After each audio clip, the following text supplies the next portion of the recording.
రోగము చేత భయపడుతున్నావా? తీరని వ్యాధి చేత భయానికి, ఆందోళనకి గురైపోతున్నావా?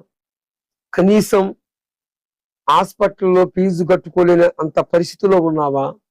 అయితే అయితే రోగమును పోగొట్టే వ్యక్తి ఉన్నాడు. రోగములని ఆ యొక్క రోగములు ఎలాగ వస్తాయి? ఆజ్ఞ అతిక్రమము ద్వారాగా. దేవుని మాట పెడచెవిని పెట్టి దేవుడు అని ఉన్న ఆయనని ఆరాధించాల్సిన మానవుడు ఎప్పుడైతే సృష్టికి మొక్కటం మొదలుపెట్టాడో ఆ క్షణమే పాపం అనేది మానవునికి సంక్రమించింది.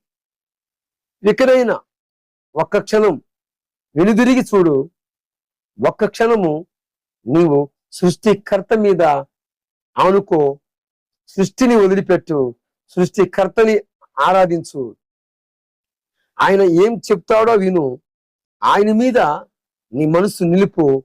నీకు రోగమైన ఏ పరిస్థితి అయినా సరే ఆ పరిస్థితి అంతటి నుండి నిన్ను రక్షిస్తాడు. ఎందుకంటే ఆయన నిన్ను తల్లి గర్భములో పిండముగా వేశాడు గనుక, ఆయన నిన్ను ఈ సృష్టిలోకి తీసుకొచ్చాడు గనుక, ఆయన సొత్తుగా మనల్ని నిర్మించుకున్నాడు గనుక మన యొక్క జీవితాన్ని ఆయన చేతులకి అప్పగించుకున్నట్లయితే, నీ జీవితాన్ని ఆయన చేతులకి అప్పగించుకున్నట్లయితే తప్పకుండా నీ ఏ వ్యాధిలో ఉన్నా, ఎలాంటి పరిస్థితుల్లో ఉన్నా, పరిస్థితులన్నీ నేను చుట్టుముట్టినా వాటన్నిటి నుంచి నిన్ను విడిపించడానికి శక్తిమంతుడు, సర్వశక్తి కలిగిన వాడు ప్రభువు యేసు క్రీస్తు వారు ఉన్నారు.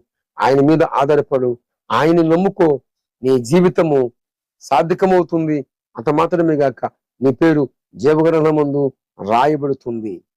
ప్రభువు వారు మీకు సమాధానము, మీ యొక్క పరిస్థితుల నుంచి మీకు విడుదల కలిగించునుగాక.